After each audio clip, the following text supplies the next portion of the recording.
You're telling me the best technology you have was deployed and you missed a shooter 130 yards? Say it was 200 yards. The Secret Service CS team, Pete, the counter sniper teams, and I'm not sure those two guys are Secret Service. We have to remember that we don't always.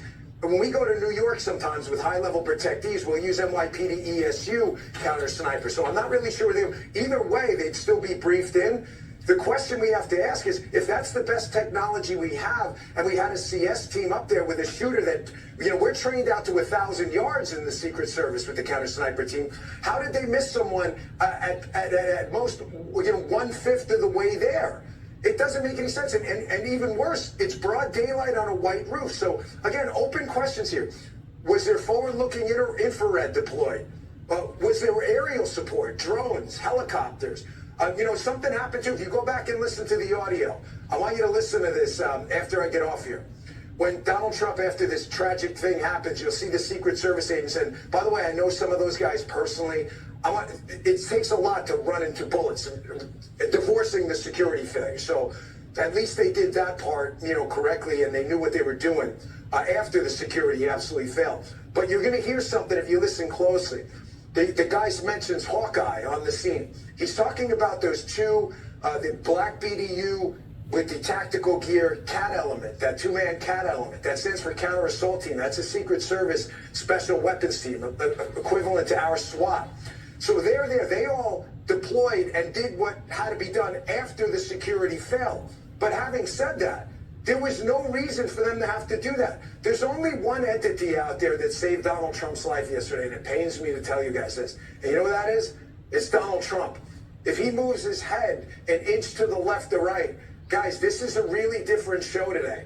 I mean, it's bad enough we have to do this show about this topic. Can you imagine what would have happened if Donald Trump did not duck?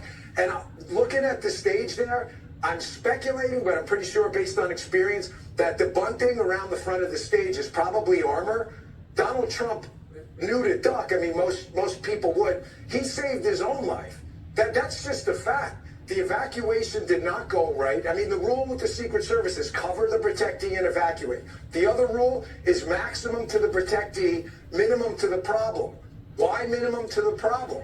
Because you don't know that's the only problem. It could be a distraction. There could be another person in the crowd. So if you don't jump on the protectee, you could be looking at multiple shooters. So at least that part, the guys there, stepped up there. But the failure here is absolutely catastrophic. And I got to tell you, the Secret Service should be very careful. I can tell you and absolutely confirm from the horse's mouth, from multiple people, not just one. And I saw Congresswoman Waltz text this out before on X.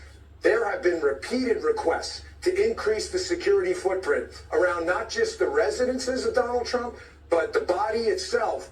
And they have been rebuffed. Like I said, I can tell you actual quotes. The Secret Service directors completely failed and candidly should resign today. Kim Cheadle has failed Donald Trump and honestly failed Joe Biden too. He's the president right now. Where's the DHS secretary?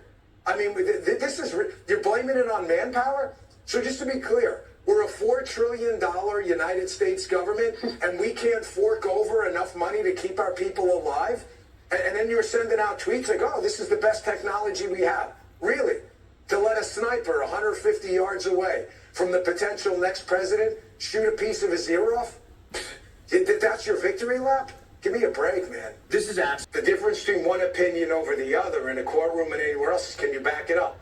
I want everyone at home, go on your phone or computer now, and I want you to look up U.S. Secret Service red ties Donald Trump. There, read it. The Secret Service was more concerned about protective agents around Donald Trump. If you think I'm making this up, go to a left-wing search engine if you think I'm biased. Go to Scroogle and put it, oh, you're reading the story right now. They were more concerned about the color of the Secret Service agents' ties around Donald Trump, given the perception that a red tie was somehow, I've got red ties. I'm a Republican. It's nothing to do with it. I just like red ties. They go nice with white shirts.